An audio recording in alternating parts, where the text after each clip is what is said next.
మోసపోయాను మొర్రు అని police station మెట్లెక్కితే నిందితుడిని విడిచిపెట్టి బాధితుడిపైనే కేసు పెట్టాడు ప్రబుద్ధుడు.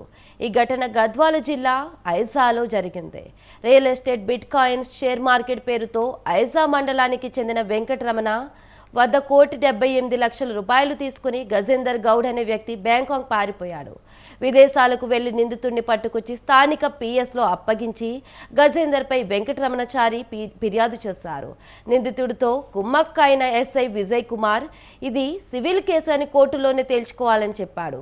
అంతటితో ఊరుకోకుండా బాధితుడిపైనే కేసు పెట్టాడు. ఇద్దరి బాగోతాన్ని జిల్లా ఎస్పీ దృష్టికి తీసుకెళ్లాడు బాధితుడు. గజేందర్ గౌడ్తో పాటు అతనికి సహకరించిన ఎస్ఐ విజయ్ కుమార్ పై చర్యలు తీసుకొని తనకు న్యాయం చేయాలని ఎస్పీకి విన్నవించుకున్నాడు.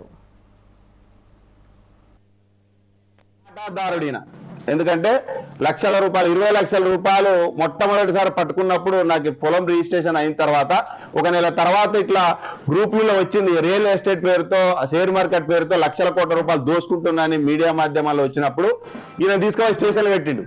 నేను ఆ రోజు ఎస్ఐ గారికి ఫోన్ చేసిన, సార్ నిన్నలే ఏమో 1 నెల అయింది రిజిస్ట్రేషన్ చేసుకున్నాను, ఏమో కంప కేసులు అయితే నా భూమి పోతుంది, నేను ఎక్కడ రోడ్డు మీద పడతాను అని చెప్పేసి అంటే కేసులే అన్న ఒక ఎంక్వైరీ చేస్తాము అని చెప్పేసి వాడితో 20 లక్షల రూపాయలు తీసుకొని వాడిని వదిలేసారు.